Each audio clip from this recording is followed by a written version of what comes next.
Good morning मेरे प्यारे बच्चों। VSR अड्डा में आप लोगों को स्वागत है।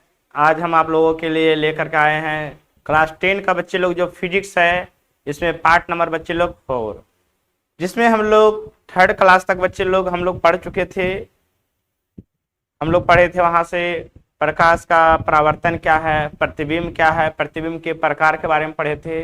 प्रतिबिंब के जो प्रकार थे, वास्तविक प्रतिबिंब, काल्पनिक प्रतिबिंब, उसका गुण के बारे में भी हम लोग चर्चा कर चुके थे बच्चे लोग। आज का जो क्लास है बच्चे लोग, हम लोग दर्पण के बारे में पढ़ेंगे। दर्पण और दर्पण के प्रकार के बारे में पढ़ेंगे।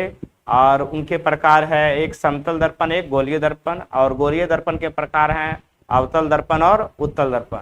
इन तमाम चीजों को जानकारी हम पार्ट नंबर 4 में करेंगे बच्चे लोग। तो चलिए हम लोग स्टार्ट करते हैं। बिहार मैट्रिक परीक्षा 2024 में जो एग्जाम देने वाले हैं उनके लिए बच्चे लोग ये प्रकाश का परावर्तन है, reflection of light. Day number बच्चे लोग क्या है आपका 4 है।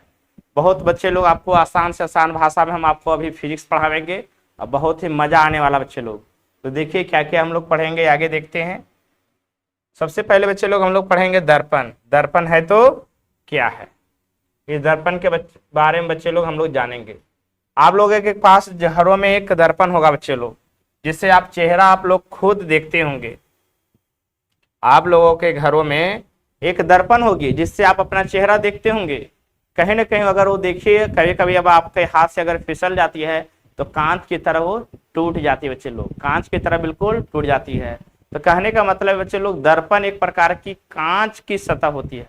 मैंने दर्पण एक प्रकार का कांच का भाग होता है जिसकी एक सतह देखिएगा आप, कि जब उसको कांच जब टूटेगी तो उसके एक सतह दूसरे तरफ देखिएगा कि वो पॉलिश किया हुआ रहता है, पेंट किया हुआ रहता है।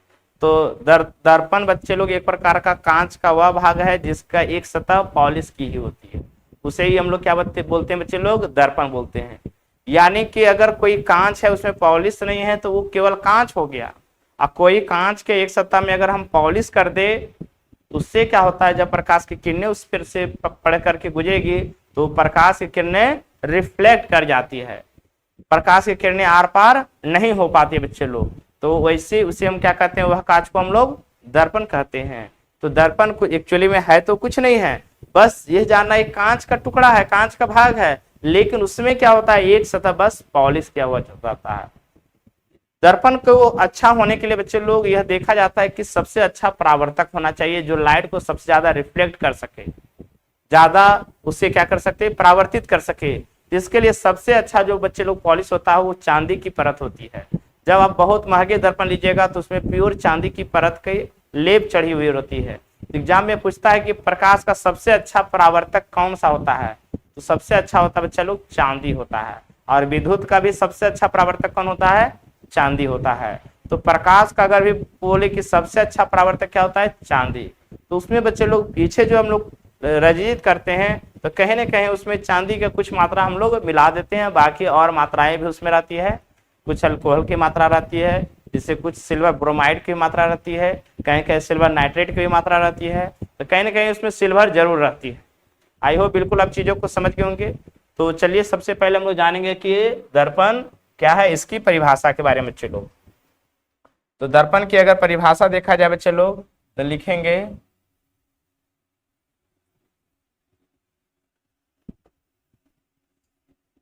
दर्पण एक कांच की तरह होता है।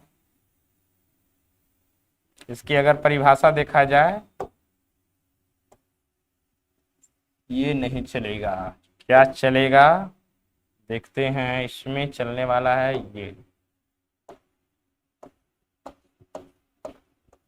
दर्पण एक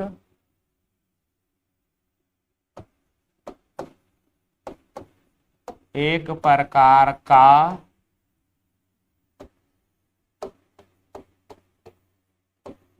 कांच होता है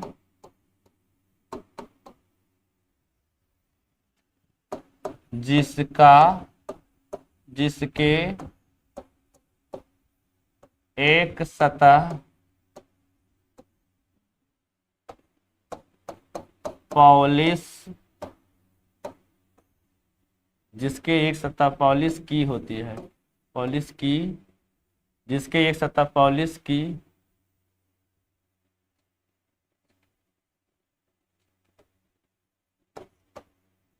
जिसकी एक सतह पॉलिश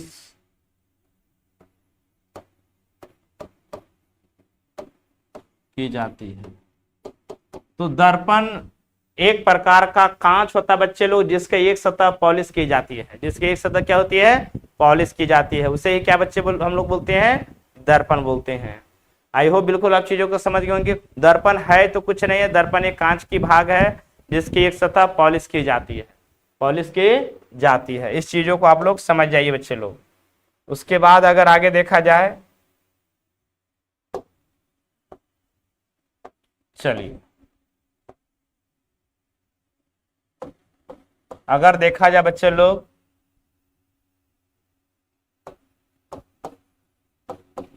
प्रकाश का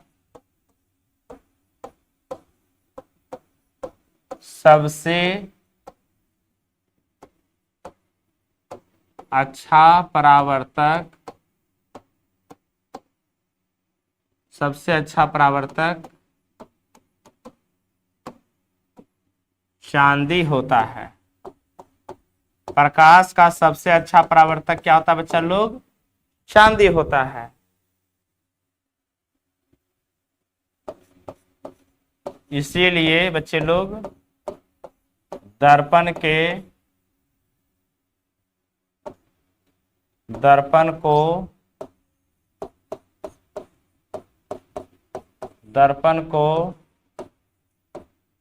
पॉलिश करने में, दर्पण को पॉलिश करने में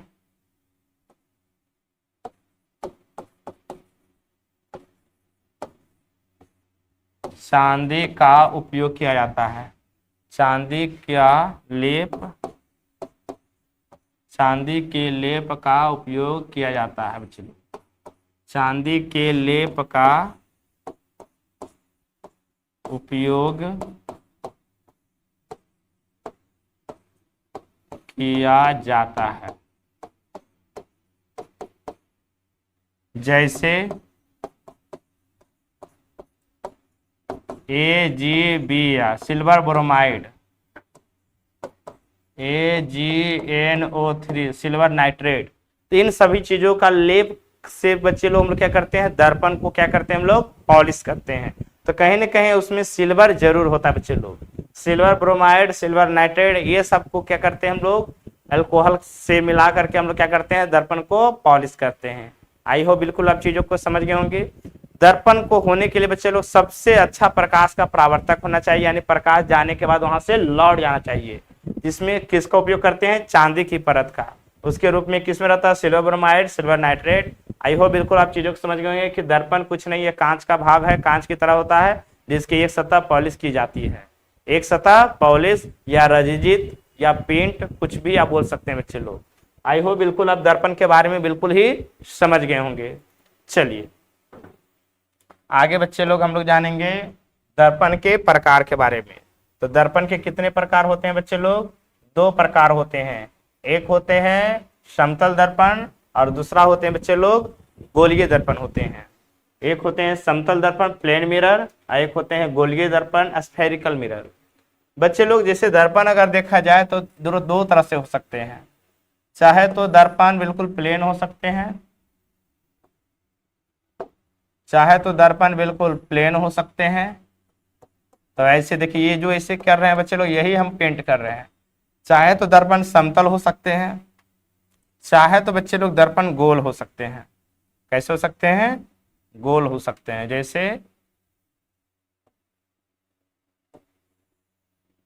ऐसे हो सकते हैं,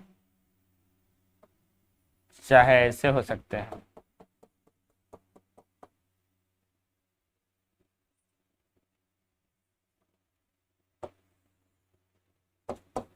चाहे ऐसे हो सकते हैं, चाहे ऐसे हो सकते हैं। तो कहीं ना कहीं बच्चे लोग ये भी एक प्रकार का गोल ही दर्पण है। क्या है बच्चे लोग? गोल ही है। और कहीं ना कहीं ये भी क्या है? गोल है। चीजों को समझिए। तो एक होती है समतल दर्पण, वैसे दर्पण जिसके परावर्तक सतह समतल होती है। जब यह दर्पण को जब इस तरफ हम बच्चे लोग पेंट कर दिए तो इससे प्रकाश की किरणें किधर से टकरा करके आएगी और लौटेगी, इधर से प्रकाश की किरणें आएगी और टकरा करके इधर लौट जाएगी। आई हो बिल्कुल आप चीजों को समझ गए होंगे। इसमें प्रकाश अगर इधर पेंट कर दिए हैं तो प्रकाश की किरणें इधर से आएगी और प्रकाश की किरणें ऐसे क्या करेगी, लौट जाएगी। अगर इसमें देखा जाए बच्चे लोग, उत्तल दर्पण में प्रकाश की किरणें ऐसे आएगी और ये क्या करेगी बच्चे लोग, फैल जाएगी। तो कहीं ना कहीं इसके परावर्तक सतह धंसा हुआ है, इसके परावर्तक सतह उठा हुआ है, इसके परावर्तक सतह समतल है। क्या है बच्चे लोग, समतल है, प्लेन है। तो यहीं से इसका समतल दर्पण का परिभाषा हो गया। वैसे दर्पण जिसके परावर्तक मतलब बच्चे जिससे किरणें रिफ्लेक्ट करेगी, परावर्तित होगी, तो वैसे दर्पण जिसके परावर्तक सतह समतल हो, क्या हो, समतल हो, उसे कहते हैं समतल दर्पण। वैसे दर्पण जो एक कांच की खोखले गोले का भाग होता है, वैसे दर्पण जो एक कांच के खोखले गोले का भाग होता है, उसे हम लोग कहते हैं बच्चे लोग कैसे दर्पण, गोलीय दर्पण कहते हैं। जैसे ये खोखले गोले का भाग है, क्या होता है बच्चे लोग, खोखले गोले का भाग होता है, वैसे दर्पण को कहा जाता है बच्चे लोग गोलीय दर्पण कहा जाता है। ये देखिए पेंट कर दिए हैं, ये देखिए पेंट कर दिए। तो यहाँ देखिए परावर्तक सतह उठा हुआ है, यहाँ परावर्तक सतह देखिए धंसा हुआ है। यही है, परावर्तक सतह उठा हुआ है और परावर्तक सतह धंसा हुआ है। तो वैसे दर्पण जो किसी खोखले गोले का ये क्या होता है, भाग होता है, उसे कहा जाता है बच्चे लोग गोलीय दर्पण कहा जाता है। और समतल दर्पण वैसे दर्पण जिसके परावर्तक सतह क्या होते हैं, समतल होते हैं, उसे क्या कहते हैं, समतल दर्पण। तो चलिए इसके नीचे लिख लीजिए, वह दर्पण जिसके परावर्तक सतह, वह दर्पण जिसके परावर्तक सतह, वह दर्पण जिसके परावर्तक सतह समतल होता है, वह दर्पण जिसके परावर्तक सतह समतल होता है, उसे समतल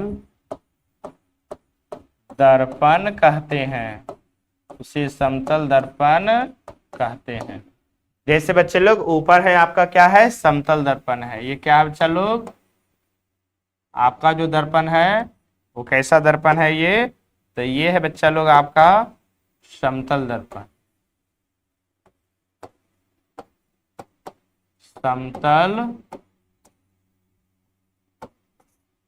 दर्पण है बच्चा लोग, क्या है, समतल दर्पण, प्लेन मिरर। तो वह दर्पण जिसके परावर्तक सतह एक समतल होता है उसे क्या कहते हैं, समतल दर्पण। गोलीय दर्पण क्या लिख सकते हैं, लिख सकते हैं बच्चे लोग गोलीय दर्पण में, वह दर्पण जिसके परावर्तक सतह, वह दर्पण जिसके परावर्तक सतह एक खोखले गोले का भाग होता है, वह दर्पण जिसके परावर्तक सतह एक खोखले गोले का भाग होता है, उसे गोलीय दर्पण कहते हैं। क्या कहते हैं, गोलीय दर्पण कहते हैं बच्चे लोग। वह दर्पण जिसके परावर्तक सतह एक खोखले गोले का भाग होता है उसे क्या कहते हैं, गोलीय दर्पण। तो जैसे ये बच्चे लोग आपका क्या है, एक गोलीय दर्पण है, इसमें आप इसको एग्जाम्पल में उतार सकते हैं। क्या बच्चे लोग, गोलीय दर्पण है। तो यहाँ होते हैं, इसके केंद्र को कहते हैं वक्रता केंद्र। क्या कहते हैं बच्चे लोग, वक्रता केंद्र कहते हैं। आई हो बिल्कुल आप चीजों को समझ गए होंगे। तो वह दर्पण जिसके परावर्तक सतह एक खोखले गोले का भाग होता है उसे क्या कहते हैं, गोलीय दर्पण। जैसे अगर प्रकाश की किरणें बच्चे लोग अगर यहाँ से देखा जाए तो इधर से आएगी, तो ये उठा हुआ भाग है, तो किरणें क्या होगी बच्चे लोग, फैल जाएगी। क्या होगी? किरणें फैल जाएगी, किरणें फैल जाएगी बच्चे लोग। यहाँ प्रकाश की किरणें पड़ेगी तो किरणें क्या करेगी? फैल जाएगी, क्योंकि उठा हुआ भाग है। लेकिन बच्चे लोग यहाँ पर प्रकाश की किरणें पड़ेगी तो ये क्या करेगी? मुख्य फोकस से होकर जाएगी। आई होप बिल्कुल आप चीजों को समझ गए होंगे। इस तरह से जाएगी, प्रकाश की किरणें आएगी तो इस तरह से जाएगी। इसके परावर्तक सतह क्या है? उठे हुए। इसके परावर्तक सतह क्या है बच्चे लोग? धसे हुए। तो वैसे दर्पण जिसके एक कांच खोखले गोले का भाग होता है उसे क्या कहते हैं? एक गोलीय दर्पण कहते हैं। क्या कहते हैं? अब उठा हुआ भाग से प्रकाश की किरणें फैल जाती है और धसा हुआ प्रकाश की किरणें एक जगह पर मिल जाती है। हम पहले ही बता चुके हैं बच्चे लोग। तो ये हुआ समतल दर्पण, जिसका उपयोग हम लोग घरों में करते हैं बच्चे लोग। अपने चेहरे को देखने के लिए समतल दर्पण का उपयोग करते हैं। और ये गोलीय दर्पण बच्चे लोग, डॉक्टर लोग, हमारा जो हजामती के लिए जो नाई होता है बच्चे लोग, वहां पर देखिएगा कि कुछ ऐसे दर्पण होते हैं दाढ़ी बनाने के लिए। छोटे छोटे दाढ़ी जो है बच्चे लोग, बड़े आकार को देखने के लिए हम लोग अवतल दर्पण का उपयोग करते हैं। छोटा से कैसा दिखाता है? बड़ा। इसीलिए कहते हैं कि गोलीय दर्पण का उपयोग कहाँ किया जाता है? तो हजामती दर्पण में। जहां भी छोटा से बड़ा दिखे समझ जाइए गोलीय दर्पण, छोटा से बड़ा दिखे समझ जाइए गोलीय दर्पण, अब बड़ा से छोटा दिखे समझ जाइए वहां पर। अच्छा, ये गोलीय दर्पण में क्या रहेगा? तो अवतल दर्पण रहेगा। ये बात को समझ लीजिए। गोलीय दर्पण तो रहेगी, लेकिन इसके अंदर दो दर्पण होती है। जैसे एक उठा हुआ तो उत्तल और धसा हुआ तो अवतल। तो इधर का भाग हो गया बच्चा लोग, अगर इसको हम काट दें तो इधर का भाग हो गया आपका, इधर के भाग हो गया बच्चा लोग उत्तल, और इधर का भाग हो गया बच्चा लोग अवतल। तो गोलीय दर्पण में क्या होता है? इसके परावर्तक सतह एक उठा हुआ रहता है तो उत्तल, और धसा हुआ है तो अवतल, धसा हुआ है तो अवतल। तो अवतल दर्पण का उपयोग होता है छोटा से बड़ा चीजों को देखने में, छोटा से बड़ा। और उत्तल दर्पण का होता है बड़ा से छोटा देखने में। जैसे बच्चे लोग कहाँ पर करते हैं उत्तल दर्पण का? जैसे साइड मिरर में, गाड़ी में बच्चे लोग जो साइड मिरर लगा रहता है तो उसका काम क्या है कि पीछे से जो गाड़ी आ रही है उसका बड़ा बड़ा गाड़ी है, लेकिन छोटे से दर्पण में उसको हम देख लेते हैं। तो बड़ा बड़ा वस्तु को छोटा में देखने के लिए कौन सा दर्पण? उत्तल। और अवतल में छोटा चीज को बड़ा देखने में, जैसे दाढ़ी। ये जो दाढ़ी है, दाढ़ी को छोटा छोटा है, अब छूट जाएगा दाढ़ी बनावेंगे तो। अब हम इसको बड़ा बड़ा देखेंगे तो पता चलेगा कौन छूटा है कि नहीं छूटा है। इसके लिए हम लोग अवतल दर्पण का उपयोग करते हैं। समतल दर्पण में क्या होता है बच्चे लोग? हम लोग का प्रतिबिंब बराबर आकार का बनता है। जितना बड़ा हमारा चेहरा उतना बड़ा भी उसमें हम दिखेंगे, ना बड़ा ना छोटा। आई हो बिल्कुल आप चीजों को समझ गए होंगे। घरों में यूज करते हैं, इसका उपयोग हम लोग वाहन के साइड मिरर में करते हैं, और इसको हजामती के लिए करते हैं अवतल दर्पण। आई होप बिल्कुल आप चीजों को समझ गए। गोलीय दर्पण में ही दो दर्पण है, एक उत्तल और एक अवतल। चलिए बच्चे लोग हम लोग अब आगे चलते हैं। अब है बच्चा लोग हमारे समतल दर्पण में प्रतिबिंब का निर्माण। तो हम लोग समतल दर्पण के बारे में पढ़ेंगे। वैसे दर्पण जिसके परावर्तक सतह क्या होता है? एक समतल की तरह होता है, उसे क्या कहते हैं? समतल दर्पण कहते हैं। क्या कहते हैं बच्चे लोग? समतल दर्पण। अब ये समतल दर्पण में प्रतिबिंब कैसे बनता है, किस प्रकार के बनता है, इसका सारा नेचर के बारे में हम लोग जानेंगे। तो समतल दर्पण में प्रतिबिंब का निर्माण हम कर रहे हैं बच्चे लोग। तो सबसे पहले आपको सामने एक हम समतल दर्पण लेकर के आते हैं। इसको एक तरफ क्या करते हैं? हम पेंट कर देते हैं। क्या करते हैं बच्चे लोग? पेंट कर देते हैं। इसके सामने एक बच्चा को हम चंगू मंगू को खड़ा कर देते हैं। ये है हमारे चंगू जी। सुबह सुबह स्कूल जाने के लिए ये अपना चेहरा देखते हैं इसमें। तो क्या होगा? इससे प्रकाश की किरणें सबसे पहले वस्तु से सीधे आएगी, और सीधे जब प्रकाश की किरणें किसी दर्पण पड़ती है तो सीधे ही क्या होती है? लौट जाएगी। जैसे सीधे प्रकाश की किरणें पड़ेगी तो सीधे लौट जाएगी। अगर इस पर बॉल हम अगर सीधे मारे तो सीधे लौट जाएगी। लेकिन प्रकाश की किरणें बच्चे लोग अगर तिरछे पड़ती है तो तिरछे किरणें क्या करेगी? लौट जाएगी। आई हो बिल्कुल आप चीजों को समझ गए होंगे। कोण बना करके जाएगी तो कोण बना करके लौट जाएगी। इससे किरणें क्या हो गई? दोनों तरफ से इधर फैलते जा रही, यानी मिलेगी नहीं। तो क्या करते हैं हम लोग? प्रतीत कराते हैं। क्या कराते हैं? प्रतीत दोनों किरणों को। तो पता चलता है कि इसके पीछे हमारे चंगू महाराज जी दिखते हैं।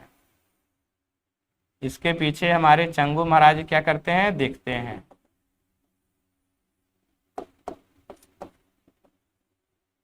ये चंगू महाराज का प्रतिबिंब है। क्या है? प्रतिबिंब है। तो ये है बच्चा लोग वस्तु, ये है इसका प्रतिबिंब, प्रतिबिंब है। तो जब ये चंगू महाराज अपना फिगर देखता है दर्पण में तो कहता है वाह, आज तो हम बहुत स्मार्ट दिख रहे हैं, एकदम बिल्कुल ही एकदम अच्छा दिख रहे हैं। तो इसका प्रतिबिंब बिल्कुल जितना आकार के रहता है उतना आकार के ही देखिए बिल्कुल यहाँ पर बन रहा है। और बराबर दूरी पर अगर यहां से ये बच्चे लोग, अगर यहां से ये 5 सेंटीमीटर के दूरी पर है तो इसका प्रतिबिंब भी यहाँ से 5 सेंटीमीटर के ही दूरी पर बनेगा, ना कि 6 सेंटीमीटर की दूरी पर। बात को समझिए बच्चे लोग। तो एग्जाम में प्रश्न पूछता है कि एक दर्पण के सामने 5 सेंटीमीटर की दूरी पर एक लड़का खड़ा है तो उसका प्रतिबिंब दर्पण से कितना दूरी पर बनेगा? तो दर्पण से 5 सेंटीमीटर पर ही बनेगा। कहेगा एक बच्चा जो है 5 फीट का है, वो दर्पण के सामने खड़ा है, तो बच्चा बताइए कि उसका दर्पण में प्रतिबिंब कितना ऊंचा बनेगा? तो भी बनेगा बच्चे लोग 5 फीट का ही बनेगा। जितना लंबा रहेगा उतना लंबा प्रतिबिंब भी, जितना दूरी पर रहेगा उतना दूरी पर प्रतिबिंब भी, आकार में भी बराबर, दूरी में भी बराबर बनता है। और बच्चे लोग ये प्रतिबिंब इसका रियल इसके अंदर नहीं दिख रहा है, जबकि ये एक्चुअली में काल्पनिक दिखता है।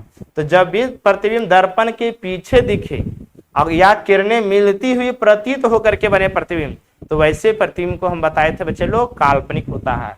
तो दर्पण के जैसे हम लोग चेहरा देखते हैं तो दर्पण के जस्ट पीछे हम दिखते हैं, ना कि दर्पण के आगे दिखते हैं। तो जब भी प्रतिबिंब आपका दर्पण के पीछे दिखे तो समझ जाइए कि आप उसके अंदर काल्पनिक है, एक्चुअली में आप बाहर हैं लेकिन आपका काल्पनिक रूप से अंदर दिख रहे हैं। तो वह प्रतिबिंब क्या होगा? काल्पनिक होगा, इमेजिनरी होगा।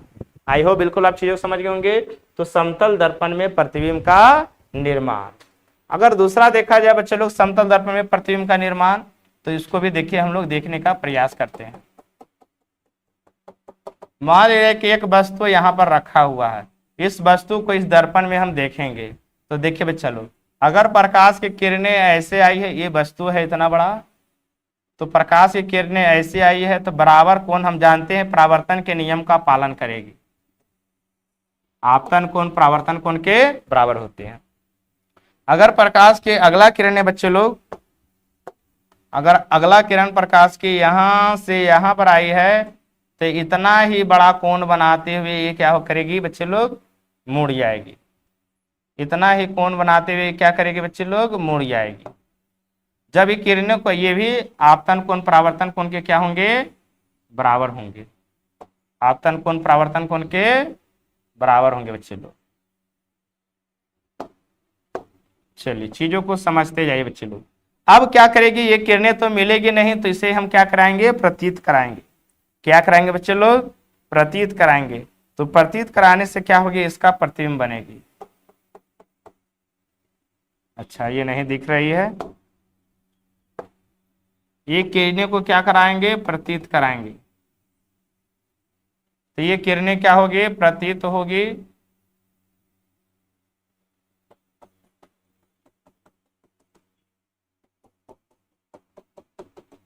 तो यहां पर दिखेगा बच्चे लोग, इस वस्तु का प्रतिबिंब दिखेगा। तो ये आपका है बच्चे लोग वस्तु, ये क्या है? वस्तु।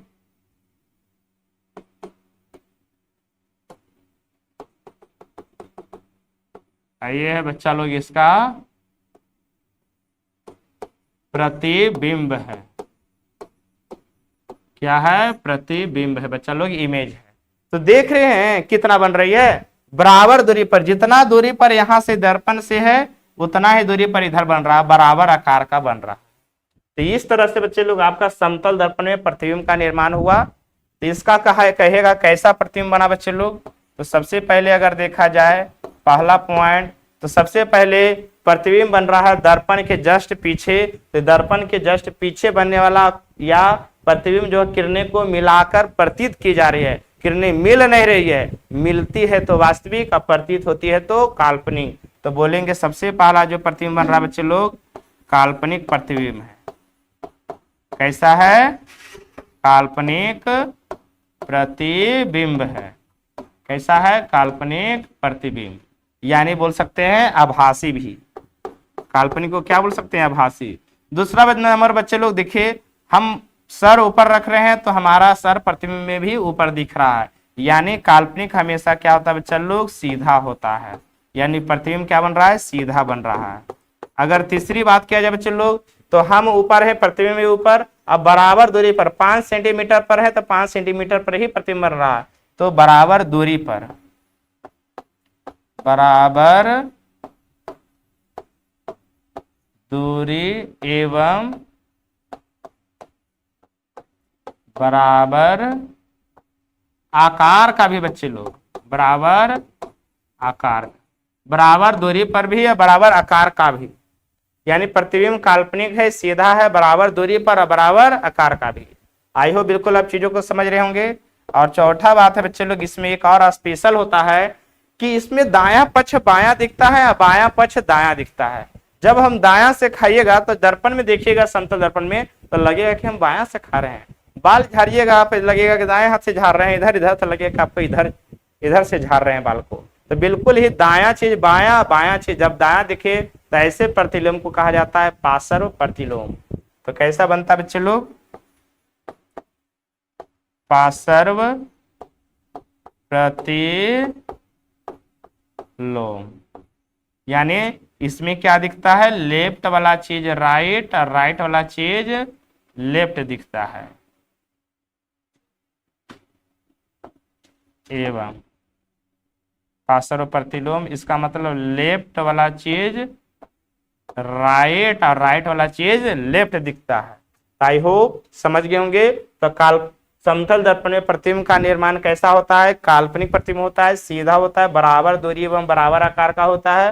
पार्श्व प्रतिबिंब होता है लेफ्ट का राइट और राइट का लेफ्ट, दायां चीज बायां, बायां चीज दायां, माने लेफ्ट राइट। आज आप घरों में देखिएगा बच्चे लोग, क्या देखिएगा कि जब आप खाइएगा दायां हाथ से तो लगेगा वाह हम तो बायां हाथ से खा रहे हैं, लेकिन एक्चुअली में ऐसी होती नहीं है। जो दिखेगा वो होगा नहीं और जो होगा वो दिखेगा नहीं बच्चा लोग। ये चीज देखिए, कभी कभी कैमरे के सामने भी देखते होंगे आप, जब सेल्फी लेते होंगे तो आप लेते होंगे सेल्फी, तो आपका बाल अगर इधर से है और जब हम इधर से अगर आप झाड़े हुए हैं, आप जब देखिएगा उसमें सेल्फी लीजिएगा, देखिएगा तो आपका इधर हो गया।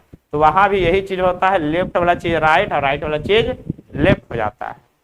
चलिए, तो ये समतल दर्पण में प्रतिबिंब का निर्माण आप दो तरह से कर सकते हैं, ये भी है वो भी है, आपको जो इच्छा है वो बना सकते हैं बच्चे लोग।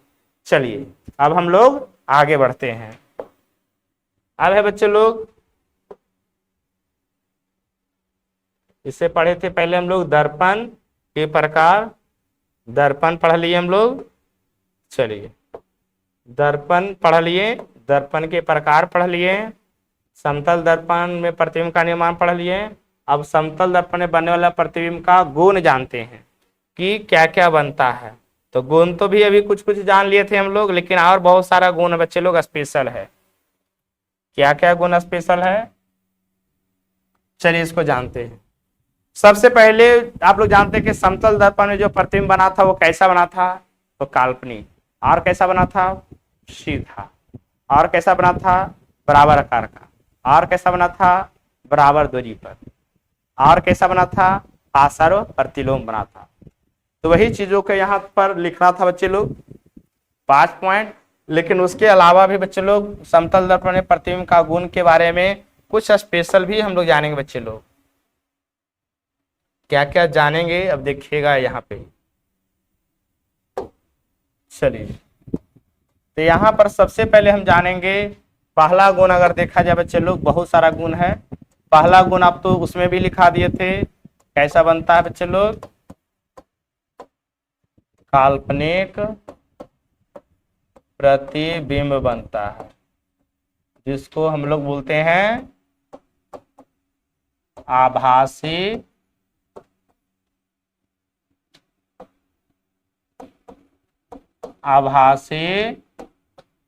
प्रतिबिंब भी बोलते हैं। बहुत सारे गुण की चर्चा करेंगे हम लोग।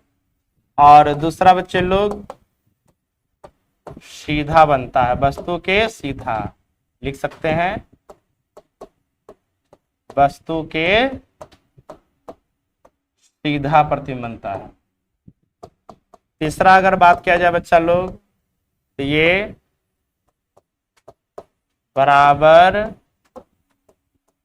आकार का बनता है। किसके बराबर आकार का? तो वस्तु के बराबर आकार का बनता है बच्चा लोग।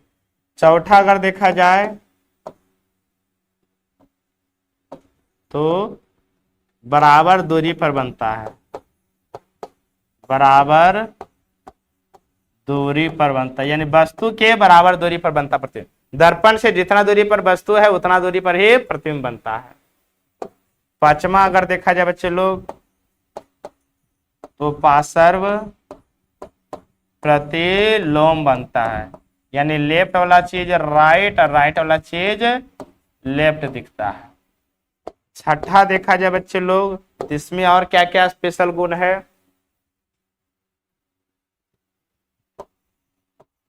तो दुगुना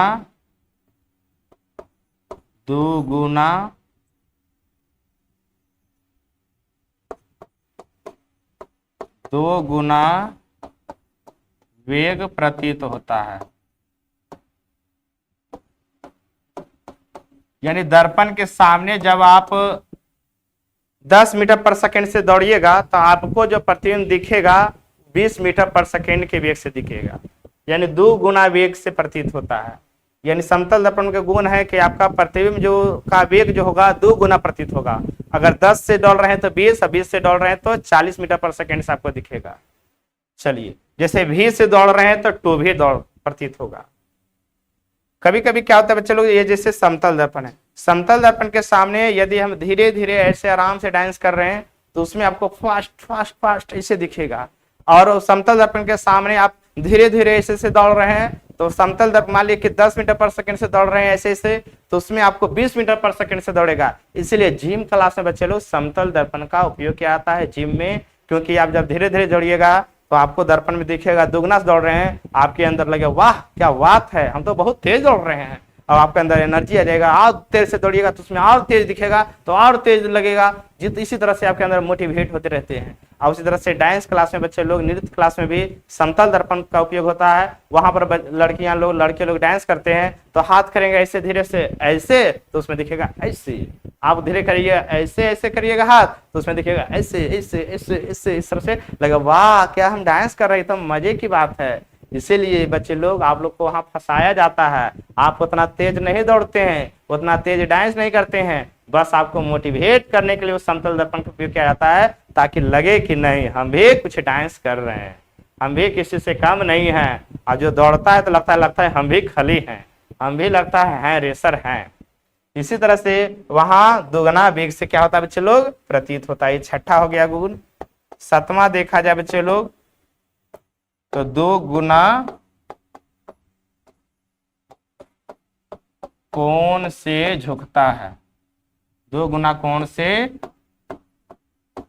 झुकता है। यानी आप अगर कोई समतल दर्पण है बच्चा लोग, जैसे देखिए समझिए, इस समतल दर्पण है और इस समतल दर्पण में अगर किसी वस्तु को आप यहां पर 30 डिग्री से रख दिए, वस्तु को कितना डिग्री से, 30 डिग्री से, 30 दर्पण में यहां पर दिखेंगे जो बच्चे 30 नहीं दिखेंगे, वो वस्तु जो यहां पर दिखेगा दुगना कोण से झुका हुआ क्या होगा, प्रतीत होगा। यदि आप दर्पण को झुकाते हैं, वस्तु को नहीं। यानी अगर कोई वस्तु है और इसको यहां पर आप 30 डिग्री से क्या किए हैं, झुका दिए हैं, तो इसका प्रतिबिंब जो उसमें दिखेगा वो दुगना कोण से झुका हुआ, यानी कि 60 डिग्री से झुका हुआ क्या होगा, प्रतीत होगा जब आप उसमें देखिएगा। आई हो बिल्कुल आप चीजों को समझ गए होंगे। यदि 2 दर्पणों को हम लोग जो है बच्चे लोग जितना कोण से झुकाएंगे दर्पण के सामने, उससे दुगना कोण पर झुका हुआ क्या होगा, प्रतीत होता है। आई हो बिल्कुल आप चीजों को समझ गए होंगे। 30 डिग्री का झुकाइएगा तो प्रतिबिंब में लगेगा आपको 60 डिग्री से झुके हुए। जैसे मान लीजिए कि समतल दर्पण है, इसके सामने हम ऐसे 30 डिग्री से झुकते हैं तो हम इसमें दिखेंगे तो लगेगा 60 डिग्री से झुके हुए हैं। अगर हम ऐसे और झुक जाते हैं तो इसमें लगेगा कि और ज्यादा। अगर हमारे 50 डिग्री से झुके हुए हैं इस समतल दर्पण के सामने से, तो हम इसमें 100 डिग्री से झुके हुए प्रतीत होंगे। आई होप बिल्कुल आप चीजों को समझ गए होंगे। चलिए, तो ये थे बच्चे लोग आपको समतल दर्पण में बनने वाले प्रतिबिंब का गुण। इसमें कुछ और है बच्चे लोग। 8वां,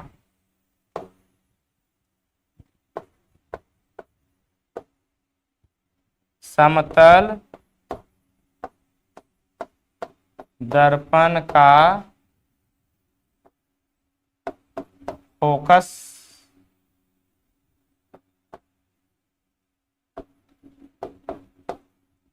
ध्रुव बोले या फोकस बोले अनंत पर होता है। कहां पर होता है? अनंत पर होता है।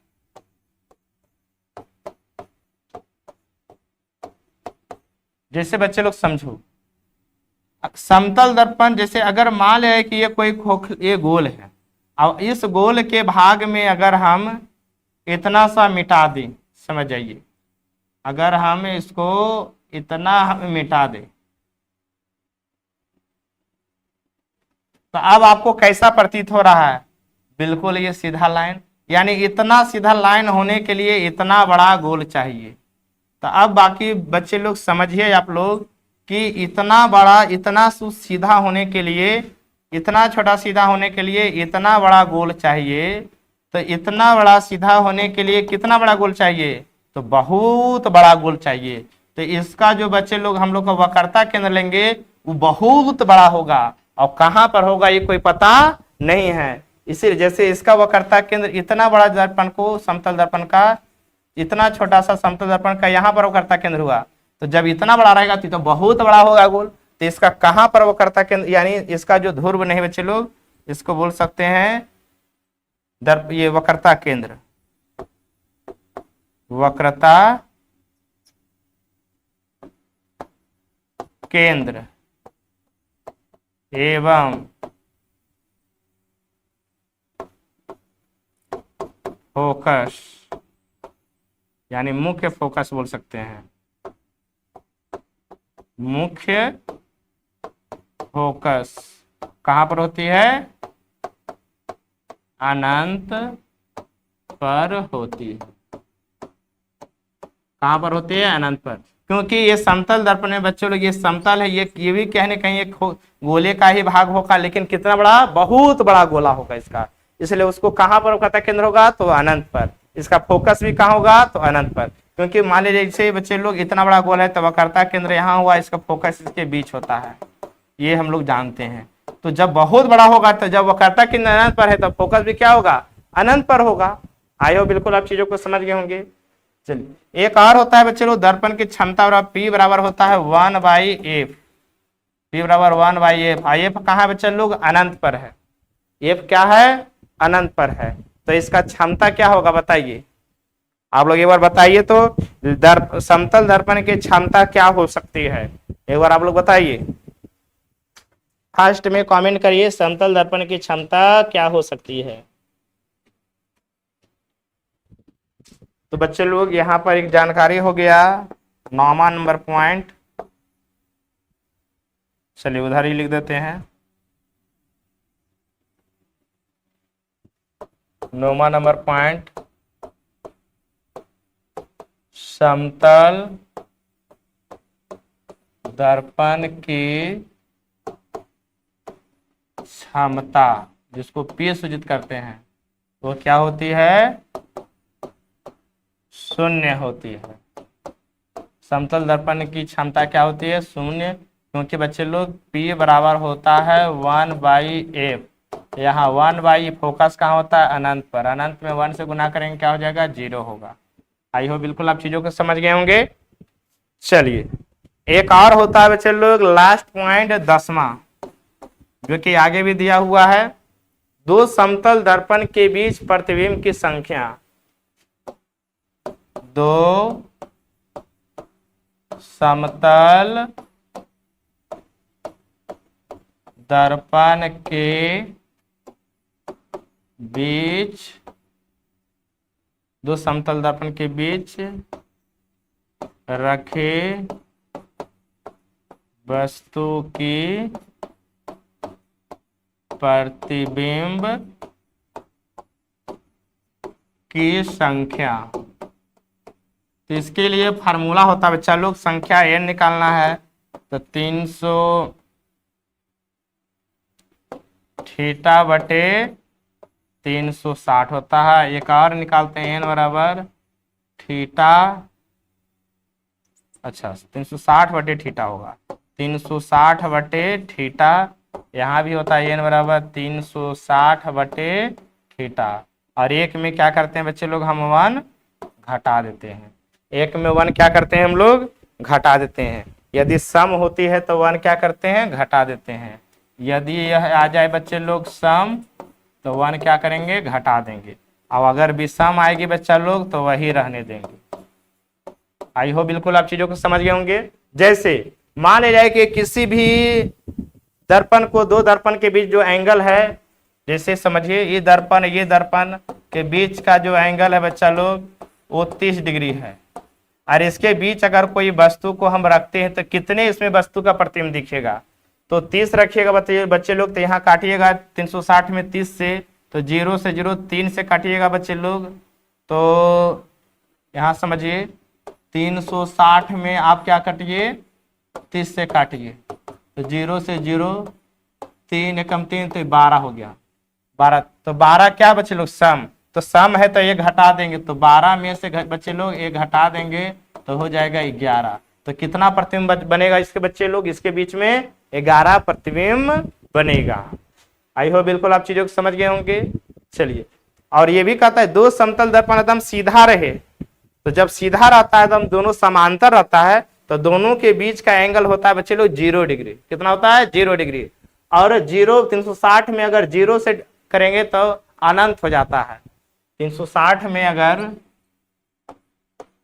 360 और दो समतल दर्पण समांतर है, इसके बीच का एंगल हो जाता है 0 डिग्री। और 0 से जब डिवाइड देंगे तो अनडिफाइंड माने अनंत कितना हो जाएगा ये कोई पता नहीं है। इसीलिए हजामती में क्या होता है, हम लोग जब अपना देखते हैं उसके पीछे तो वाह कितना हमें इसके पीछे हम बैठे हुए हैं। तो दो समतल दर्पण एक दूसरे के समांतर होते हैं, तो उस कंडीशन में एक दोनों दर्पण के बीच, जैसे बच्चे लोग समझिए ये सतह है, ये दर्पण है, तो ये दर्पण है बच्चा लोग, मान लीजिए सतह है, तो इसके बीच जैसे ये 0 डिग्री, आप देखिए 0 1 2 3 4 5 30 35 40 50 60 70 80 90, तो यहाँ पर जब सटा हुआ रहेगा तो कितना हुआ, 0 डिग्री हुआ।